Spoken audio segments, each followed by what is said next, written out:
Hey everybody out there in the void, back at it, and after last time, I had to pick it back up and pull out a favorite one, so here we are, Silent Hill. Now, this one, in my opinion, is one of the better video game movie adaptations out there in general. Now, I haven't seen some of the more recent ones for other series, so I can't say completely, but so far of all the ones I've seen, this one does kind of stand out as one of the better. That said, it isn't a perfect film by any means. It definitely takes a lot of liberties, but overall, a very pleasant experience. Now, this one, in terms of the games, it's mostly the story of the first Silent Hill, though a lot of the monsters are more from Silent Hill 2. And I'm actually okay with that. The monsters from Silent Hill 2 are a lot more iconic overall, and having played Silent Hill 1, a lot of the monsters I don't think would work really well in film. They would appear too over the top cheesy, I think, rather than the twisted nature of the ones from the second. The ones in the first game are more based around a young girl's fears rather than the repressed psychological demons of a man. So, a little bit different there, but I'm okay with that. So, in this one, Rose's adoptive daughter has been having some sleepwalking issues and keeps calling out the name Silent Hill in her sleep. So, in order to try to get to the bottom of this, she takes her daughter to Silent Hill, which is an abandoned town that has essentially had a fire burning underneath it for decades now, and it's not a safe place in general. Well, then on the way up there, she attracts the attention of a cop, Sybil Bennett, also from the first Silent Hill, and they end up both getting trapped in the nightmare world that is Silent Hill. Now, a lot of the aspects from the game do make some form of an appearance here, like they only do it like once, but when the monsters appear having their well, once or twice, I guess, their radios or cell phones make some staticky noises, which in the games alerted you to their presence before you saw them. And the way some of the monsters act and react to things, definitely out of the game, as well as the setup of how everything is. The game is divided up into a couple different worlds, like the fog world, and then the dark world, or the other world, which is the darker, more sinister one. And the movie does a good job of mimicking how it fades between the two of them, usually accompanied by a siren sound. So that's all straight out of the game, and it works pretty well in film. Another thing the director did, with the exception of one Slippin' by Johnny Cash, the entire soundtrack is, well, it's from the game. It's just remixed a bit. So, definitely has an authentic feel, which means the score is perfect for this.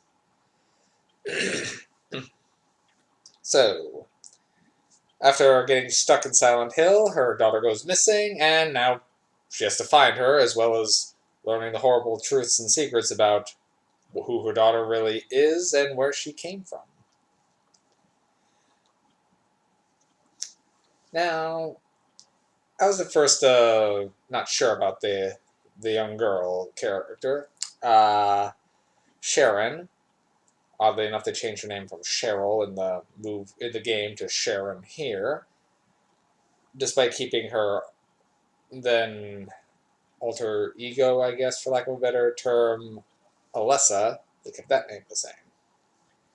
Anyway, I wasn't sure at first on her acting as the little 10-year-old girl just doing this mommy thing. It seemed over a little too cheesy almost at first. But I think I can understand that a little bit more now that I've actually been thinking about it. Like, her performance and her really high pitched way of speaking, it is then it was intentional. And it seems a bit weird and cheesy, but I think there was a point to it. Since that actress plays essentially three different incarnations of the same character. She plays Alessa back when she in the past. She doesn't have too many speaking roles there, but she definitely seems to be acting more like a normal person. Then the little girl, Earl Sharon, and Dark Alessa, which is her pretty much this evil manifestation of all the darkness inside her, which is a killer performance. Her acting for that character is amazing, particularly towards the end. She delivers some chilling lines, which a little bit of a spoiler. Sharon is essentially the goodness of Alessa made manifest, so her overly cutesy, optimistic thing might have just been that, just trying to come out, and her actress trying to differentiate her three roles. So, it is a little weird, but I can forgive it. My only real complaint would be how much CG is used in this film, but it isn't as glaring as in some of the movies I've reviewed. Some of it hasn't held up as well as it could, particularly with the armless man and the the gray children. But overall, it's not too bad. Alrighty. I will say the portrayal of Sybil Bennett was very well done. She was a character I did enjoy for my play for the games. Now, admittedly, that Silent Hill 1 and 2 are the only ones I've actually played. A little bit at the beginning of 3. So I was familiar enough with the source material for this one. Oddly enough, I ended up lucking out when I got my copy of Silent Hill, since at the time it was kind of expensive to track down, but I was working at a video store at the time, and they had a copy set aside that they thought didn't work. So they were just going to toss it. Well, took it home, worked just fine, never had a problem with it. Okay, cool. But I can see why they definitely changed some of the monsters for that, though. They, like, some weird flying birds and pterodactyl-looking things, I don't think in a movie would be more ridiculous than, say, I know Pyramid Head, just the concept of him seems silly, but he is an intimidating figure, particularly with the way he's swinging around his giant butter knife of doom. The movie is, if anything, a little too long. That's the only real complaint I would have. Most video game movie adaptations are 80 minutes to an hour and a half tops. This one clocks in at over 2 hours. And I think I can tell why. Now, originally, when this was scripted out, it was nearly an entirely female cast.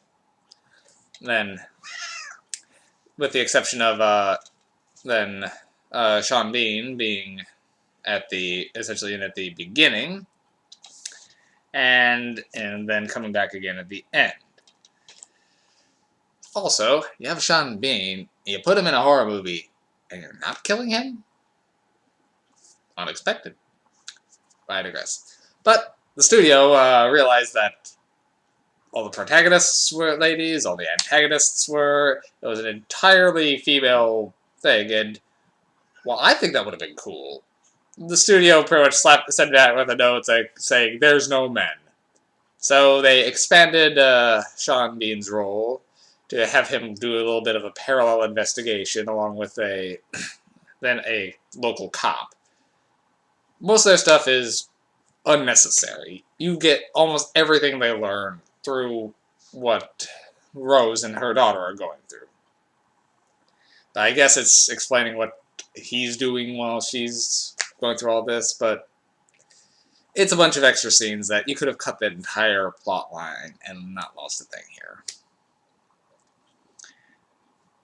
I mean, I guess it shows a little bit more of some of the lore, but as well as how it's clearly showing that while they're wandering around normal Silent Hill, it's clear that everyone else isn't theirs, and that Nightmare Silent Hill definitely looks different, so it does illustrate that a little, but it wasn't needed.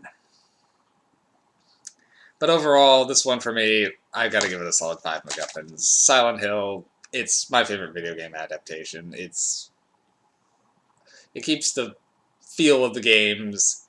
It does change a little bit here or there just to flow into a movie narrative more than a game narrative, because while it's mostly the story from from Silent Hill 1, there's a lot of elements that they just didn't put in. But a lot of it's like doing fetch quests and dealing with certain characters that just weren't really needed for this particular version of the story. So I'm okay with that. Well, again, favorite. That's really all I can say on this one, I believe. So if you haven't checked it out, I highly recommend it. And I'll be back with probably yet another Resident Evil tomorrow if I can, hopefully. Have a good night.